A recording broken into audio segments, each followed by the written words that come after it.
நல்ல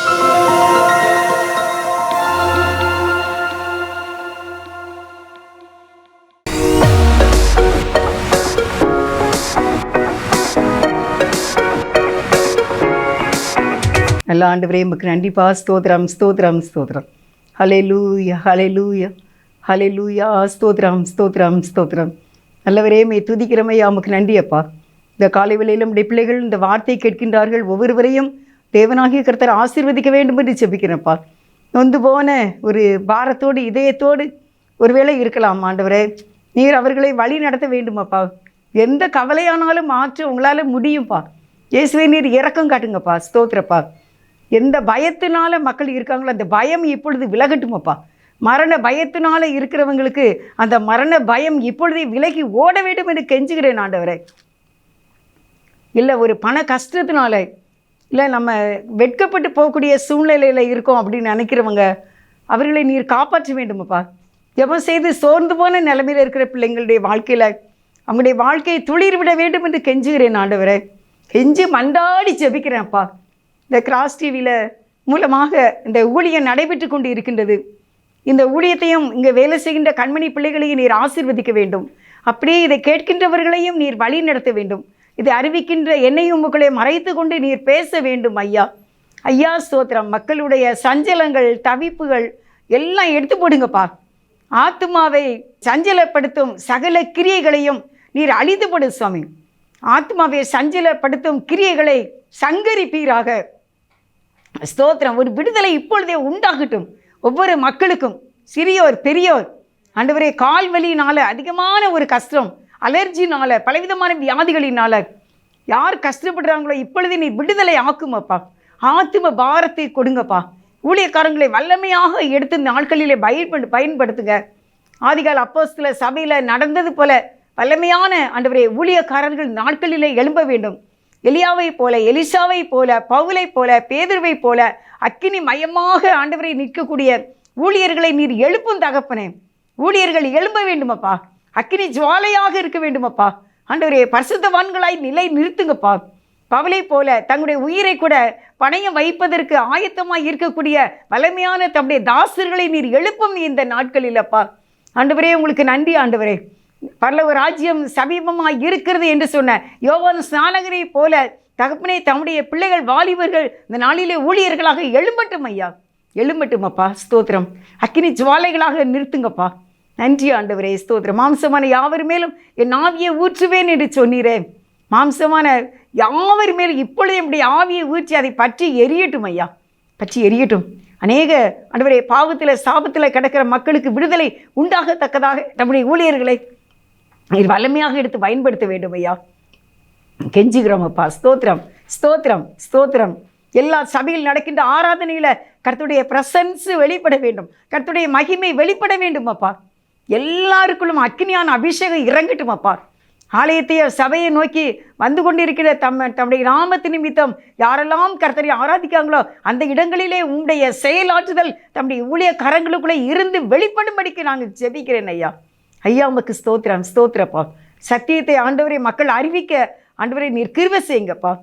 ஆண்டவரே, உமக்கு நன்றிப்பா. ஸ்தோத்திரம். கஷ்ட நஷ்டம் பட்ட பாடு பறந்து போகட்டும் அப்பா. சஞ்சலங்களை தவிப்புகளும் ஓடி போகட்டும்ப்பா. ஆண்டவரே, ஆண்டவரே அவர்களை ஆசீர்வதிப்பா. வேதம் சொல்லுகிறது, ஆண்டவர் என்றென்றைக்கும் கைவிட மாட்டார் என்று சொன்ன உடைய வார்த்தையின்படி உடைய ஜனங்களை நீர் கைவிடாதபடிக்கும் நோக்கி பார்த்த அனைவரையும் நீர் ரட்சிக்க வேண்டும், ஆசீர்வதிக்க வேண்டும் என்று கெஞ்சி மண்டாடுகின்றேனப்பா. நீங்கள் பொறுப்படுங்க. நீங்கள் பேசுங்க தகப்பனே. My father my father my father my father. நீங்கள் ஆசீர்வதிங்கப்பா. மக்களுடைய இருதயத்தில் இருக்கிற சஞ்சலங்களையும் மைண்டில் இருக்கிற கவலைகளையும் போராட்டங்களையும் தீய சக்திகளையும் வெள்ளிசூனிய செய்வனைகளையும் குடும்பத்தில் இருக்கிற பிரிவினையையும் விபசாரத்தினுடைய காரியங்கள் குடும்பத்தில் இருக்கிற தன்மைகளையும் எடுத்து போடுங்கப்பா. வாலிபர்களை எல்லாம் ரட்சித்து கொண்டு வாங்கப்பா. நன்றிப்பா. ஸ்தோத்திரப்பா. செல்லுக்கு அடிமையாக இருக்கிற சிறு பிள்ளைகள் வாலிபர்கள் பெரியவர்களை நீர் அதிலிருந்து விடுவீங்கப்பா. எத்தனையோ பேர் ஆண்டவரே செல்லிலே தங்களுடைய நேரங்களை வீணாக போக்கி கொண்டு இருக்கின்றார்கள். அப்படிப்பட்டவர்கள் உமக்கு வேதத்தை வாசிக்க ஜெபிக்க பிறருக்காக ஜெபிக்கக்கூடியவர்களாக என் தேவன் மாற்றுங்கப்பா. ஸ்தோத்திரம். நன்றிப்பா. வாலிப பிள்ளைகள் செல்லுக்கு அடிட்டு கிடக்காங்கப்பா, அடிமையாக இருக்காங்கப்பா. ஆண்டவரே அதிலிருந்து அவர்களை விடுவியப்பா, விடுவியுமப்பா. ஸ்தோத்திரமப்பா. உங்களால் முடியும்ப்பா. சோதாம் கொபரமதி எங்கள் நாடு போய்கொண்டு இருக்குதப்பா. அப்பா அப்படியே ஆண்டவரே வெள்ளத்தினாலும் ஆண்டவரே இந்த 5 பஞ்ச பூதங்களால் எங்களுடைய நாடுகள் அழிந்து போகாதபடிக்கு, ஜனங்கள் ஆண்டவரே மரணமடையாதபடிக்கு ராஜா ஆண்டவரே நீர் ஆண்டவரே மக்களை காப்பாற்றுங்க ஐயா, காப்பாற்றுங்க ஐயா, கெஞ்சி வண்டாடுகிற ஐயா. ஐயா, விக்கிரகத்திலும் வேசித்தனத்திலும் பலவிதமான பாவங்களிலும் கொண்டிருக்கின்ற அறியாமையின் ஜனங்களை என் தேவன் தொடுங்க அந்த நாளில். ஆண்டவரே ஸ்தோத்திரம், உங்களால் முடியப்பா, நீர் இரக்கமுள்ளவரப்பா, தொற்றுங்கப்பா. ஆண்டவரே நீர், நிலம், காற்று, நெருப்பு ஆண்டவரே இன்னும் கர்த்தாவே எந்த ஒரு காரியத்தினால இனிமேல் ஜனங்கள் அழிந்து போகாதபடிக்கு, துஷ்ட மிருகங்களினால, கல் மழையினால, அக்கினினால, நெருப்புனால ஜனங்கள் அழிந்து போகாதபடிக்கு மனம் திரும்பும்படி பரிசுத்த ஆவியானவரை நீர் வல்லமையாய் இந்த நாட்களிலே ஜனங்களுக்குள்ளே கிரிய செய்யும்படி ஊழியக்காரர்களை எடுத்து பயன்படுத்தும்படிக்கு ஆண்டவரே நீங்கள் கிருபை செய்யுங்க. அவங்களை கொண்டு விடுதலை தாங்கப்பா. ஸ்தோத்திரம், நன்றிப்பா, நன்றிப்பா, செய்கிறதுக்கா நன்றிப்பா. எல்லாரும் கண்கள் திறக்கப்படட்டும், மனக்கண்டு திறக்கப்படட்டும் ஐயா. ஐயா ஸ்தோத்திர ஐயா, இப்படி வேதத்தை மகத்துவத்தின் மக்கள் கண்டுகொள்ளட்டும் ஐயா. நோயாளியாளாக கிடக்காங்களாப்பா, அவங்களை நீங்கள் தூக்கி எடுத்து நிறுத்துங்கப்பா. வயது முதிர்ந்தவங்களை காப்பாற்றுங்கப்பா. குடும்பத்தில் சண்டைகள் ஓயிட்டப்பா, ஆசீர்வாதம் சமாதானம் உண்டாகட்டுப்பா. நன்றிப்பா.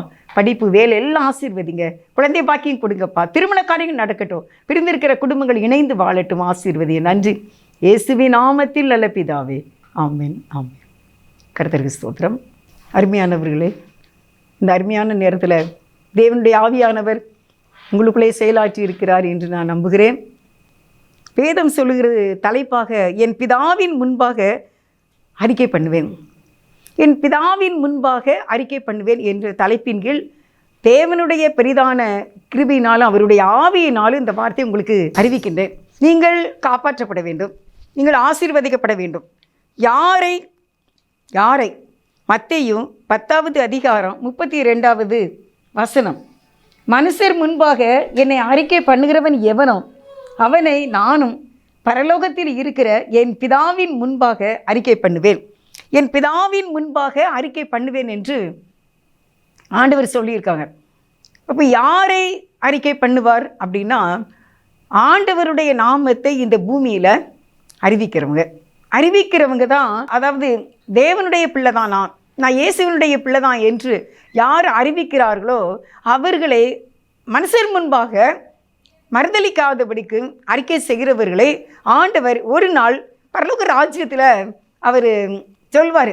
எப்படி சொல்வார் அப்படின்னா, இது என்னோட பிள்ளை, இது என்னோட பிள்ளை, இது சாத்தானுடைய பிள்ளை கிடையாது, இந்த உலகத்தினுடைய உள்ள பிள்ளை கிடையாது, இது என்னோட பிள்ளை என்று சொல்லி ஆண்டவர் அறிக்கை செய்வார். கர்த்தராகிய இயேசு கிறிஸ்துவை தேவனுடைய குமாரன் என்றும் என் இரட்சகர் என்றும் யார் முன்னாலும் சொல்லுகிறவனே நியாய தீர்ப்பிலே உலகத்தார் எல்லாருக்கும் முன்பாக இவன் இவள் என் பிள்ளை என்று தேவன் சொல்லுவார். அதே சமயத்தில் மத்தேயு 10வது அதிகாரம் 33வது வசனத்தை உங்களுக்கு வாசிக்கிறேன். மனுஷர் முன்பாக என்னை மறுதளிக்கிறவன் எவனோ அவனை நானும் பரலோகத்தில் இருக்கிற என் பிதாவின் முன்பாக மறுதளிப்பேன். அப்போ மனிதர்கள் முன்பாக இயேசு என்னுடைய தெய்வம் தான், இயேசு என்னுடைய இரட்சகர் தான், அவன் தான் என்னுடைய கடவுள், நான் வணங்கணும்னு நான் கையெடுத்து ஆராதிக்கணும் கும்பிடணும்னா அது இயேசு தான் என்று சொல்லி அறிக்கை செய்கிறவனை ஆண்டவர் ஒரு நாள் இது என்னுடைய பிள்ளைன்னு சொல்வாராம். ஆனால் மனிதர் முன்பாக இல்லை, நான் ஜெபலாம் பண்ணலை, நான் இயேசுவெல்லாம் ஏற்றுக்கொள்ளலை, ஒரு காலத்தில் நான் ஏற்றுக்கொண்டேன், இப்போல்லாம் நான் அப்படிலாம் இல்லை அப்படின்னு சொல்லி ஆண்டவருடைய நாமத்தை யாரெல்லாம் வேண்டான்னு சொல்லி மறுதலித்து பின்வாங்கி போகின்றார்களோ அவர்களை ஆண்டவர் ஒரு நாள் அந்த நடுத்தீர்வை நாளிலே இது என் பிள்ளை கிடையாது அப்படின்னு சொல்லி அவர் மறுதலிச்சிருவாராமா.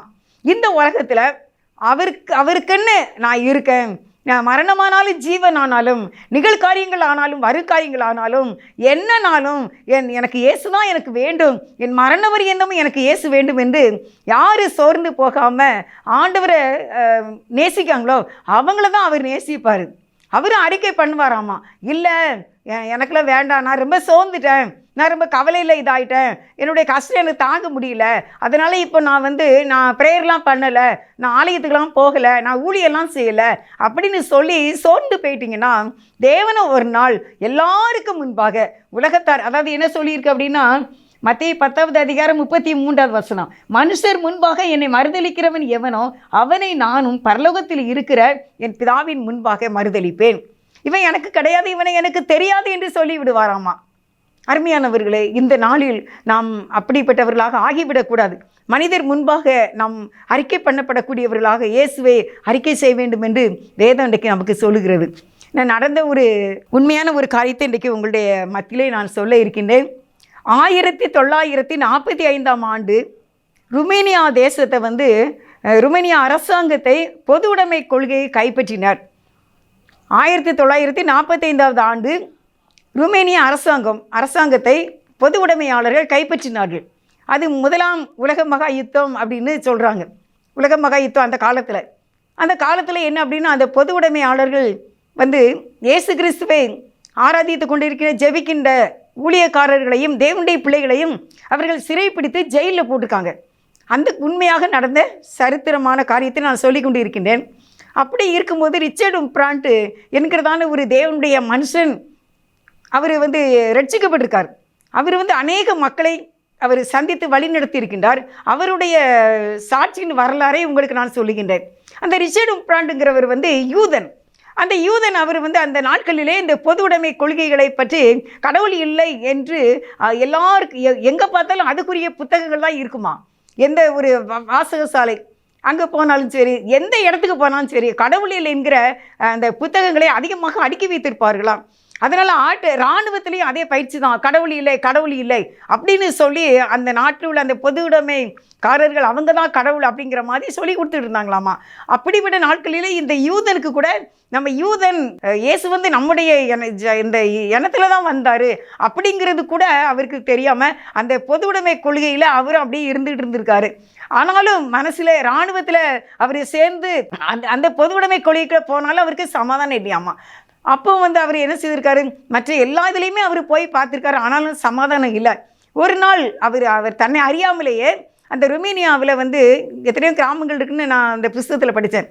25 நிறைய கிராமங்கள். அந்த கிராமங்களில் ஒரு நாள் இவர் தலையை அப்படி நடந்து போகும்போது ரொம்ப ஒரு கஷ்டமான ஒரு சிறிய கிராமம். அந்த கிராமத்துக்குள்ளே அவர் அறியாமலே அங்கே போயிட்டாராம்மா. அங்கே ஒரு தச்சன், அவர் கொல்லன் தன்னுடைய வேலையை செய்து கொண்டு இருக்கின்றான். அந்த கொல்லன்ட்ட போய் இவர் உட்கார்ந்து பேசுகிறாரு. யார்? இந்த ரிச்சர்ட் உம்ப்ராண்டுங்கிறவங்க. அவங்க போய் அந்த யூதன் அவங்க போய் அவர்கிட்ட பேசிக்கிட்டு இருக்காரு. பேசிக்கிட்டு இருக்கும்போது அவர் சொல்கிறாரு, நீ தேவனாகிய கர்த்தர் தான்ப்பா மெய்யான தெய்வம், நீ அவரை நீ கண்டிப்பாக நீ வணங்கணும், அவர்கிட்ட நீ ஒப்பு கொடுக்கணும்ப்பா, உன்னுடைய எல்லா பாவங்களையும் நீக்கி உனக்கு சமாதானம் வேணுமா, அப்படின்னா நீ ஏசப்பாவை தான்ப்பா நீ தேடணும், அவர் தான்ப்பா கடவுள் சர்வசக்தி உள்ளவர்ப்பா அப்படின்னு சொன்னாராமா. உடனே இவருக்கு அந்த அவர் பேசிக்கொண்டு இருக்கும்போதே மனசில் ஒரு பெரிய சமாதானம் கடந்து வர ஆரம்பித்த உடனே அவர் என்ன சொன்னார், எங்கள் வீட்டுக்கு நீ வாரியா அப்படின்னு கூப்பிட்டுருக்காரு.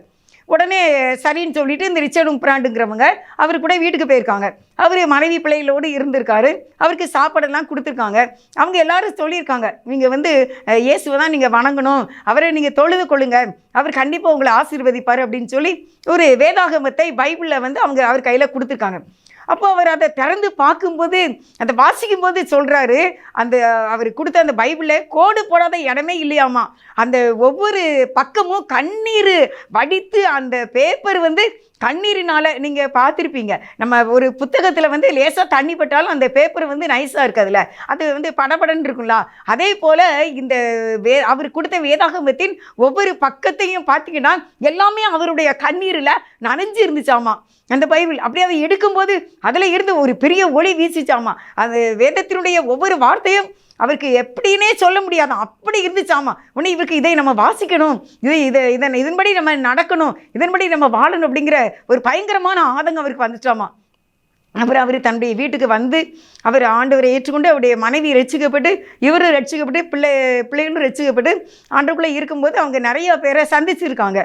அப்படி சந்திக்கப்பட்டவங்களாம் இயேசுவை ஏற்றுக்கொண்டு இந்த பொது உடைமை கட்சியின் கொள்கை ஒரு பக்கம் கடவுள் இல்லை என்ற உபதேசம் சொல்லி கொண்டு இருக்கிற நாட்களிலே தனியாக மக்களை சந்தித்து ரகசியமான இடங்களிலே வைத்து ஆண்டவரை பற்றி சொல்லி கொண்டு இருந்திருக்கின்றார். இப்போ இது படமாக வந்துட்டாமா. நான் ஒரு புத்தகத்தை படித்தேன். அந்த புத்தகத்தில் நான் அதை கொண்டு வரணும்னு நினச்சேன், மறந்து வந்துட்டேன். படு வேதனையில் பரம வெற்றி என்றதான தலைப்பின் கீழாக அந்த புத்தகம் கணவன் மனைவி இருக்காங்க. அவர் என்ன செய்தார் அப்படின்னு அந்த புத்தகத்தில் தான் நான் இவருடைய இந்த சரித்திரத்தை நான் படித்தேன். இந்த புத்தகம் கடந்த நாளில் பாம்பியில் கூட அச்சில் கூட இல்லை அப்படின்னாங்க. இந்த புத்தகத்தை அநேகர் படிக்க முடியவில்லை. நானும் ஒரு தங்கச்சிக்கு கொடுத்தேன். ஏம்மா இது ரொம்ப நல்லா இருக்கும், உன்னுடைய கஷ்டம்லாம் பெருசே கிடையாது, நீ நிறைய நான் கஷ்டப்படுறேன் துன்பப்படுறேன் அப்படின்னு நீ சொல்கிற, ஆனால் இந்த படுவேதனைகள் பரம வெற்றிங்கிற இந்த புக்கை நீ படித்து பாரு, இவர் எவ்வளோ கஷ்டப்பட்டுருக்காரு அப்படின்ட்டு சொல்லி கொடுத்தேன். பாருங்கள், அந்த சகோதரி தங்கச்சி வந்து ஒரு பாதி புஸ்தகம் படிக்கிறதுக்குள்ளே மயங்கி விழுந்துட்டாங்களாமா. விழுந்து ஆஸ்பத்திரிக்கு கொண்டு போய் ட்ரீட்மெண்ட் எடுத்திருக்காங்க. அந்த அளவுக்கு இந்த மனிதனுடைய கஷ்டம், அந்த ருமேனிய அரசாங்கம் அவங்க வந்து ரொம்ப கஷ்டப்படுத்தி இவங்களை ஜெயிலில் அடைச்சி ரொம்ப வேதனைப்படுத்தியிருக்காங்க. அப்படி போல் அந்த புத்தகத்தை நான் படித்ததைத்தான் உங்களுக்கு நான் சொல்லி கொண்டு இருக்கின்றேன். அப்படி அவர் வீட்டுக்கு வந்து அநேக மக்களை ரட்சிப்புகளை வழி நடத்தி ரகசியமாக அவர் வந்து ஆண்டவரை பற்றி சொல்லியிருந்திருக்காரு. இதை இந்த அரசாங்க பொது உடைமை கொள்கையினர் இதை கண்டுபிடிச்சு அவர் ருமேனியாவில் ஜெயிலில் போட்டாங்களாமா. ஜெயிலில் அவர் 25 ஆண்டுகள், 8 ஆண்டுகள் அவர் ஜெயிலில் இருந்திருக்காரு. அவருடைய மனைவியும் ஜெயிலில் அடைக்கப்பட்டிருக்காங்க, அவருடைய பையனும் ஜெயிலில் அடைக்கப்பட்டிருக்காங்க. அதுக்கு பிறகு ஒரு நாள் ஒரு கொடுமை, ஆனால் அவருடைய முதுகுலெல்லாம் தீயை வச்சு என்ன செய்திருக்காங்க, அப்படியே சுட்டிருக்காங்க. எத்தனை 28 காயங்களுக்கு மேலாக இந்த கம்பியை வந்து தீயில நல்லா நெருப்பில் பழுக்க வச்சு அதை முதுகில் என்ன செய்திருக்காங்க, அப்படியே சுடுவாங்களாமா, கெட்டி வச்சுட்டு அப்படியே துடிக்கிற மாதிரி இருக்கும் அப்படின்னு. அப்படின்னா பார்த்தீங்கன்னா, நான் அவரை நேரில் பார்த்தேன் ஒரு நாள். அவர் வந்து பாளையங்கோட்டைக்கு வராங்க அப்படின்னு சொல்லி நான் ஒரு வால் போஸ்டர் பார்த்தேன். வால் போஸ்டர் பார்த்து நான் தனியாகவே, எனக்கு இந்த ஊரே சரியாக தெரியாது, ஆனாலும் எனக்கு அவருடைய வாழ்க்கை வரலாறை நான் படித்து அவர் பாளையங்கோட்டைக்கு வந்திருக்காரு அப்படின்னோடனே அவரை நான் பார்ப்பதற்காக பாளையங்கோட்டைக்கு சென்றேன். அந்த பஸ்ஸில் நான் போகும்போது நம்ம எப்படி அது வந்து பாளையங்கோட்டையில் உள்ள ஒரு பெரிய கல்லூரி மைதானத்தில் நடக்கு அப்படின்னு எழுதியிருந்தாங்க. அப்போது நான் நினச்சேன், நம்ம எப்படி இதை கண்டுபிடிக்க போகிறோம், இந்த ஊரே நமக்கு சரியாக தெரியாத, இதெல்லாம் ஒரு 30 ஆண்டுகளுக்கு முன்பாக பார்த்துக்கோங்க, நம்ம எப்படி நம்ம இதை கண்டுபிடிக்க போகிறோம் அப்படின்னு சொல்லிட்டு நான் அந்த பஸ்ஸில் போய்கிட்டு இருக்கேன். அப்போ பாளையங்கோட்டைக்குள்ளே பஸ்ஸு என்ட்ரு பண்ணுது. அப்போ நான் பக்கத்தில் ஒருத்தங்கிட்ட கேட்டேன், இப்படி ரிச்சர்ட் உம்ப்ராண்ட் வந்து வாராங்கன்னு ஒரு கல்லூரி மைதானம் போட்டிருக்க, அது எங்கே இருக்குன்னு தெரியுமா அப்படின்னு. அப்போ அவங்க சொன்னாங்க, இந்த பஸ்ஸில் உள்ளவங்க எல்லாருமே அங்கே தான் போகிறோம் அப்படின்னு. நான் நினச்சேன் நமக்கு மட்டும் தான் தெரிஞ்சிருக்கு போல் இந்த புஸ்தகம். நான் ஒரு நாள் வந்து ரொம்ப மனசில் வேதனையாக இருந்துச்சு எனக்கு. என்னுடைய வீட்டில் உள்ள நெருக்கங்கள், கஷ்டம், பாடு என்னால் தாங்கவே முடியலை. நீ எப்படி தான் இந்த உலகத்தில் நம்ம வாழ முடியும் அப்படின்னு நான் சொல்லும்போது எனக்கு கையில் ஒரு 50 ரூபாக்குள்ளே எனக்கு கையில் இருந்துச்சு பார்த்துக்கோங்க. அப்போ எங்கள் வீட்டுக்கு பக்கத்தில் ஒரு பைபிள் கடை இருக்குது. அந்த கடையில் போய் ஏதாவது புக்கு வாங்கி படிக்கலாமா அப்படின்னு சொல்லிட்டு நான் அந்த கடைக்கு போனேன். அந்த கடையில் வந்து இந்த புத்தகம் இருந்துச்சு, படு வேதனைகள் பரம வெற்றி. வேதனை வந்து கடுமையானதா, ஆனால் அதில் ஒரு பெரிய வெற்றி இருக்காம அப்படின்னு சொல்லிட்டு அதை வாங்கிட்டு வந்து எங்கள் வீட்டில் நான் அப்படியே வாங்கிட்டு வந்து செப்பலை கலத்தி போட்டுட்டு அதிலே உட்காந்து நான் படித்தேன். எனக்கு ராத்திரி கூட அந்த புக்கை படித்து முடிச்சுட்டேன். அவ்வளோ விதமான ஒரு கஷ்டம் அனுபவித்த அந்த மனிதனை நம்ம நேரில் பார்க்க போகிறோமா, அவரை பற்றி இவ்வளோ பேர் அறிந்திருக்கிறார்களா அப்படின்னு சொல்லிட்டு அவங்களோட சேர்ந்து நான் அந்த மைதானத்தில் போனேன். அங்கே பார்த்தீங்கன்னா ஒரு பக்கத்துக்கு 25 ஃபோக்கஸ் லைட் வச்சு ஒரு பட்டை பகல் போல அமிதமான வண்ண விளக்குகளால் அந்த மைதானம் ஜோடிக்கப்பட்டிருந்து ஒருத்தர் யாரையுமே கண்டுபிடிக்க முடியாது, கயிறு கட்டி விட்டுருந்தாங்க பாதைக்கு போகிறதுக்கு. அப்படி ஒரு நெருக்கமானது. அப்போது அவர் வரும்போது யாருமே அவரை தொட்டுறாதீங்க, ஏன்னா அவருடைய எலும்புகள் வந்து ரொம்ப நொறுங்கி இருக்கும். அப்போ நம்ம கை அவரை தொட்டு பார்க்கணுன்னு படிச்சுன்னா நம்ம கையில் உள்ளது அந்த இது வந்து அவருக்கு பட்டு அவருக்கு சேஃப்டிக்கு ஆயிருமாமா. அதனால் தயவு செய்து அவர் யாரையும் தொடாதீங்க, அப்படி எலும்புகள்லாம் நொறுக்கப்பட்டு இருக்காங்க அப்படின்னு சொல்லி அறிவிப்பு கொடுத்தாங்க. ஆனால் நான் அந்த ஒரு கயிறு ஓரமாக நான் நின்றுக்கிட்டு இருந்தேன். நான் தனியாக போயிருந்தேன் பிள்ளைங்களெல்லாம் வீட்டில் போட்டுட்டு. அப்பொழுது அவர் அந்த ரிச்சர்ட் உம்ப்ராண்ட் அவங்களுடைய மனைவியும் கடந்து போனாங்க. நான் பக்கத்தில் அவரை பார்த்தேன். அப்படி ஒரு ஹைட் வெயிட்டான ஒரு மனிதர். அவரால் அந்த சேரில் உட்கார முடியல பார்த்துக்கோங்க. அதனால் நிறையா சகோதரர்கள் அவருடைய எலும்புலாம் ரொம்ப நொறுக்கி அடிபட்டு இந்த ருமேனிய அரசாங்கத்தில் அந்த பொது உடைமை கொள்கையில் உள்ளவங்க அடித்து நொறுக்கி அவரை எலும்புலாம் தூக்கி நடக்க முடியாத அளவுக்கு இருந்ததுனால எல்லாரும் சேர்ந்து தூக்கி அவரை டேபிளில் வச்சாங்க. டேபிள் மேலே ஒரு சேர் வச்சு அதில் தூக்கி வச்சாங்க பார்த்துக்கோங்க. அப்போ அவர் நிறையா காரியம் சொன்னார், அவர் பட்ட கஷ்டங்களெல்லாம் சொன்னார் இயேசுவுக்காக. ஆனால் இப்போ நான் ஹாப்பியாக இருக்கேன். அவருடைய மனைவி அதை விட சந்தோஷமாக இருந்தாங்க. நான் பார்க்கும்போதே அவங்களுக்கு 75 வயசுக்கிட்டக்க இருக்கும். இப்போ 30 ஆண்டுகளுக்கு மேலாக ஆகிவிட்டது. அவங்க சொல்கிறாங்க, ஒரு நாள் அவங்க ஜெயிலில் 2 பேரையும் தனித்தனியாக ஜெயிலில் அடைச்சிருந்தாங்களா அங்கே ருமேனியாவில். அப்போ அந்த பையனுடைய சிறு பையன் ஓடி வருகின்றான். அப்போது அந்த அம்மா கேட்டாங்களாம்மா, அந்த பையனோட அம்மா ரிச்சர்ட் உம்ப்ராண்டோட ஒய்ஃபு அவங்க கேட்டாங்களாம், தம்பி விசுவாசத்தில் நீ உறுதியாக இருக்கியா அப்படின்னு கேட்டாங்களாம்மா. அவன் சொன்னான், ஆம் உறுதியாக இருக்கின்றேன் அப்படின்னு. ஆனால் நீங்கன்னா என்ன கேட்டிருப்பீங்க, நீ யாராவது பக்கத்தில் விசாரிச்சாங்களா, நீ சாப்பிட்டியா, என்ன நீ தூங்குனியாப்பா, நீ பயமில்லாமல் இருந்தியான்னு நீங்கள் கேட்பீங்க. ஆனால் என்னுடைய மனைவி என்ன கேட்டாங்க அப்படின்னா, நீ விசுவாசத்தில் உறுதியாக இருக்கான்னு கேட்டாங்க. அந்தளவுக்கு இயேசுவானவர் எங்களை பற்றி பிடித்து கொண்டார் அப்படின்னு அவர் சொன்னார். நேரில் நான் அந்த செய்தியை கேட்டேன். அவரை அடித்து அவரை துன்புறுத்தி அப்படியான ஒரு கஷ்டம் அனுபவிச்சு கடைசியில் 25 லட்சம் டாலர் கொடுத்து கிறிஸ்தவ அமைப்பு அமெரிக்காவில் உள்ளவங்க இவரை அந்த ருமேனியா தேசத்துக்கு 25 லட்சம் ஃபைன் கட்டி அவரை வெளியே எடுத்தாங்களாம். பார்த்துக்கோங்க. அவர் இயேசுவுக்காக தன்னுடைய ஜீவனை கூட அப்படியே அவருடைய பையனுடைய சாட்சி நான் அந்த புத்தகத்தில் படித்தேன். என்ன அப்படின்னா, அப்படியே பையனை அவருக்கு முன்பாக நிற்க விட்டு மனைவிக்கு முன்பாக 2 பேருக்கும் தெரிகிற மாதிரி விட்டு அந்த பையனை அடிக்காங்களாமா. அடிச்சுட்டு சொல்கிறாங்களாம், அடிச்சிடும்லான்ட்டு கேட்டாங்களாம், நீ மற்ற கிறிஸ்தவங்க இருக்கிற இடத்த சொல்லு, அவங்க எந்த சுரங்கத்தில் இருக்காங்க, எந்த இடத்துல ஒளிஞ்சிருக்காங்க, நீ அவங்கள சொல்லு, இல்லாட்டா முன்னாலே உன்னுடைய பையனை நான் கொலை செய்வேன் என்று சொல்லி அந்த பொது உடைமை கொள்கை அவரை அந்த பையனை அடித்திருக்கிறது. அடித்து விழாவாரியாக அடித்து நொறுக்கியிருக்காங்க.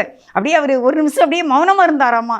என் பிள்ளை இப்படி எனக்கு முன்னாலே என் பச்சை பையனை போட்டு அடிக்காங்களே அப்படின்னு சொல்லிட்டு அவர் ஒரு நிமிடம் மௌனமாக இருந்தாராம்மா. அந்த நேரத்தில் அந்த பையன் சொன்னானா, டாடி நீங்கள் இயேசுவை மறுதளிச்சிடாதீங்க, எதுக்குன்னா நான் எப்படி எனக்கு கொஞ்சம் பொறுத்து நான் இறந்துருவேன், நான் இறந்தா நான் பரலோக ராஜ்யத்துக்கு போவேன், அங்கே எல்லாரும் இனி என்ன சொல்லுவாங்க தெரியுமா, இயேசுவை மறுதளிச்சான்ல அது இவனோட அப்பா தான் அப்படின்னு அங்கே பரலோக ராஜ்யத்தில் எல்லாரும் என்னை பேசுவாங்க டாடி, அதனால் நீங்கள் மறுதளிச்சிடாதீங்க, இயேசுவை மட்டும் நீங்கள் மறுதளிச்சிடாதீங்க, நீங்கள் தைரியமாக இருங்க, நான் இன்னும் கொஞ்சம் பொறுத்து நம்மளோட அப்பாட்ட நான் போயிடுவேன், நான் இன்பமான ஒரு வாழ்க்கைக்கு போயிடுவேன், அதனால் என்னை பார்த்து எல்லாரும் இயேசுவை மறுதளித்தவனோட பிள்ளை இதுன்னு நான் சொல்ல அந்த வார்த்தையை நான் கேட்க நான் விரும்பவில்லை என்று அந்த பையன் சத்தமாக சொன்னானாமா.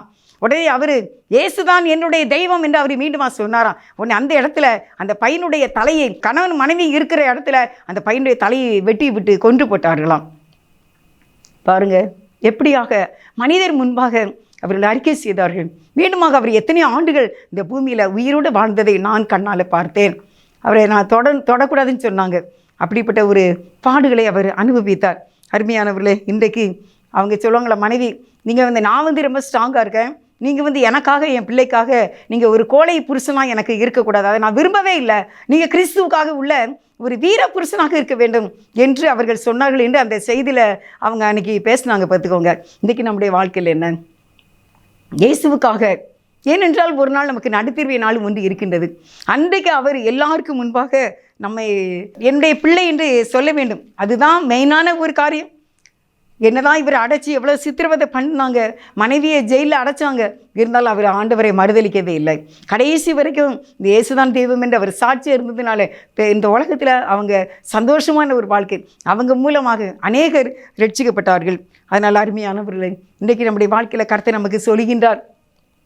வேதம் சொல்லுகிறது, கர்த்தரே இந்த வார்த்தையை சொல்லுகின்றார்.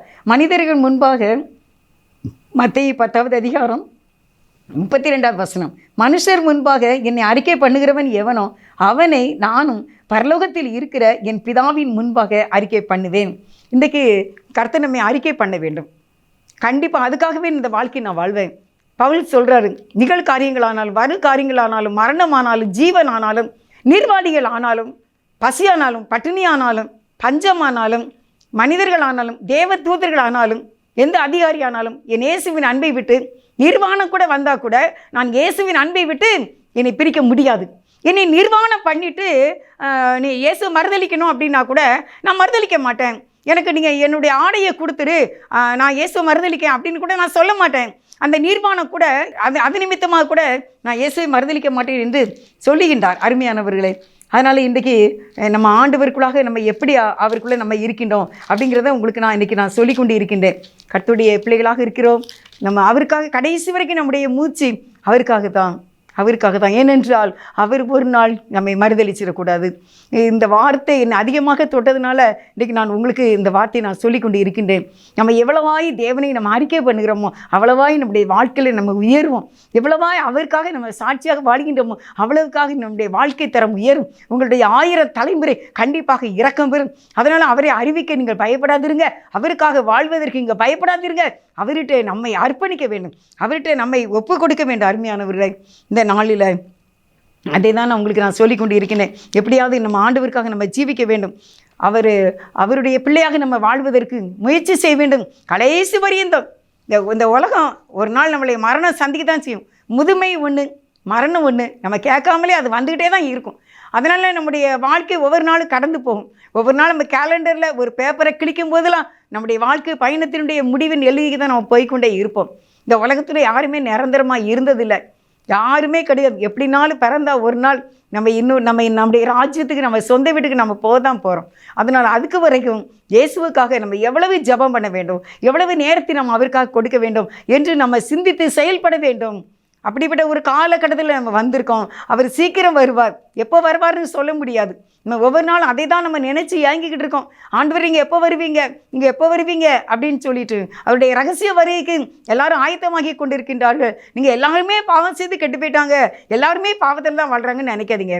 அவருக்காக வாழுகிற அநேக உத்தமர்கள் இந்த பூமியிலே வாழ்ந்து கொண்டு தான் இருக்கின்றார்கள். அருமையானவர்கள், அதில் நானும் நீங்களும் நம்மளும் ஒரு ஆளாக இருக்க வேண்டும். நான் உமக்காக இருப்பேன் ஆண்டவரே, நம்மை விடவே மாட்டேன், என்ன வந்தாலும் பரவாயில்ல, நீங்கள் எனக்கு வேணும். நான் அந்த எப்படி இந்த ரிச்சர்ட் உம்ப்ராண்டி என்கிறவர் ஆண்டவருக்காக அவருடைய மகனும் மனைவியும் கடைசி வரைக்கும் கிறிஸ்துவுக்காக அவர்கள் சாட்சியாக வாழ்ந்தார்கள். நானும் என் ஆண்டவருக்காக நான் இருப்பேன். அந்தளவுக்கு நான் அடிப்படலை, அந்தளவுக்கு நான் அடி வாங்கலை, அந்தளவுக்கு நான் கேவலப்படலை. அவரை அப்படியே அடித்து மண்டையெல்லாம் நொறுக்கி இருளான ஒரு அறையிலே அவரை பூட்டி வைத்திருந்தார்களாம். அங்கே அந்த அறைக்குள்ளே பூட்டி இருக்கும்போது கடவுள் இல்லை என்று சொல்லி அந்த ஸ்பீக்கர் மூலமாக அப்படியே அது மைண்டுக்குள்ளே ஏறிக்கிட்டே இருக்குமா. அப்படியே ஒவ்வொரு இயேசு கிறிஸ்துவை ஏற்றுக்கொண்ட ஒவ்வொரு கைதிகளையும் அப்படி விட்டுருப்பாங்களாமா. ஒரு 15 பேர் இருக்கக்கூடிய அறையில் 200 பேரை கொண்டு அடைச்சி விட்டுருவாங்களாம். அடைச்சிட்டு அவங்களுடைய கைகளில் விலங்குகளை போடுவாங்களாம். அந்த விலங்கு வெண்கலத்தில் இருக்குமா, இரும்பில் இருக்குமா, ஏன்னா தகரத்தில் இருக்குமா, இப்படி பலவிதமான கம்பிகளால் அந்த கையிலே அவர்கள் விலங்கை போட்டிருப்பாங்களாம். 20 பேர் இருக்கக்கூடிய இடத்துல 250 பேரை கொண்டு அடைச்சிடுவாங்களாமா. அப்போ எப்படி நிற்க முடியும்? ஒருத்தர் சுவாசம் இன்னொருத்தர் சுவாசிக்க முடியாது, நிற்க முடியாது, உட்கார முடியாது. அப்படிப்பட்டதான அறையில் அவர்களை கொண்டு விட்டு அங்கே அந்த ஒலிபெருக்கி மூலமாக கடவுள் இல்லை என்று சொல்லி ஒரு எதிரொலித்து கொண்டே இருக்குமா. அது கூட மைண்டுக்குள்ளே வரவிடாமல் இயேசுவே தெய்வம், இயேசுவே தெய்வம், இயேசுவே தெய்வம் என்று அந்த அறையில் உள்ள அவ்வளோ பேரும் அவரை விசுவாசிப்பார்கள். எல்லாம் ஜெயிலர்லாம் ரசிக்கப்பட்டிருக்கானா. இவ்வளவு கொடுமையான வேதனையை அடைந்த இந்த கிறிஸ்தவன் இவ்வளவு விசுவாசமாக இருக்கின்றானே. அப்போ இதில் ஏதோ ஒரு ரகசியம் இருக்குது. அவனுடைய கடவுள் தான் உண்மையான கடவுள் என்று ஒருவர் இருக்கின்றார் என்று அநேக ஜெயிலில் உள்ள அந்த ஜெயிலர்கள் ரசிக்கப்பட்டதாக நான் அந்த புத்தகத்தில் படித்தேன். அருமையானவர்களே, அவர் தன்னுடைய வாழ்க்கை வரலாறுல இன்றைக்கி நம்ம சின்ன இதில் கூட நம்ம சோர்ந்து போகிறவங்களா இருக்குங்களே, சோர்ந்தே போகக்கூடாது. எப்படினாலும் அவர் தான் நமக்கு. ஒன்றே குலம் ஒருவனே தேவன், நமக்கு தேவன் வேண்டும். அவர் நம்மை ஆசீர்வதிப்பார். அவர் இரக்கமும் மன உருக்கம் உள்ளவர். அவருக்கு ஒப்பானவங்க யாருமே இந்த உலகத்தில் கிடையாது. அதனால் என்ன வந்தாலும் பரவாயில்ல, நீங்கள் எனக்கு வேணும் ஆண்டவரே என்று நம்ம சொல்ல வேண்டும். அவர் கண்டிப்பாக ஒரு நாள் பரலோக ராஜ்யத்தில் நடுத்தெருவின் நாளிலே நிற்கும்போது நம்மை பார்த்து சொல்வார், என்னோட பிள்ளை வாருங்கள், என் பிதாவினால் ஆசீர்வதிக்கப்பட்டவர்களே, உலக தோற்றத்துக்கு முதல் உங்களுக்காக உண்டாக்கி வைத்திருக்கிற இந்த பரம ராஜ்யத்துக்குள்ள நீங்கள் சந்தோஷமாக பிரவேசிக்க நீங்கள் வாருங்கள் என்று நம்ம அழைக்கும் சத்தம் நம்ம காதிலே கேட்க வேண்டும். அதற்கு இந்த உலகத்திலேயே அவருக்காக நம்ம தைரியமாய் போராட வேண்டும். ஆனால் அவர் இரக்கமுள்ளவர் தான். அவர் நம்மை பாதுகாப்பார். இந்த உலகத்தில் கஷ்டத்திலே விட்டுற மாட்டார், கண்ணீரிலே விட்டுற மாட்டார், வியாதியிலே விட்டுற மாட்டார், கண்டிப்பாக தூக்கி எடுப்பார். அவர் கைவிடுகிற தெய்வம் அல்ல, அவர் இரக்கத்தின் வடிவம் தான். அவர் எப்பவும் அவருடைய இரக்கத்தை கைக்குள்ள வச்சுக்கோங்க. நீ இரக்கமுள்ளவர் என்பதை நம்ம மறந்தே போகக்கூடாது. ஆண்டவரே, உங்கள் இரக்கம் என் கையில் இருக்குது, உங்கள் ரத்தம் என் கையில் இருக்குது, நான் அதை விசுவாசிக்கின்றேன். விசுவாசிக்கிறவன் பதறான். நாமே நம்புவேன் ஐயா, நான் நம்புவேன். எப்படினாலும் நீங்கள் தான் எனக்கு வேணும் என்று உறுதியாக நிற்கும்போது அவர் கண்டிப்பாக நம்மை ஆசீர்வதித்து இந்த பூமியில் வழி நடத்தி நம்ம உயர்த்த அவர் வலிமையுள்ள தேவனாக இருக்கின்றார். அவருக்கு முன்பாக நம்ம பரிசுத்தமான ஒரு வாழ்க்கை இந்த பூமியில் வாழ வேண்டும்.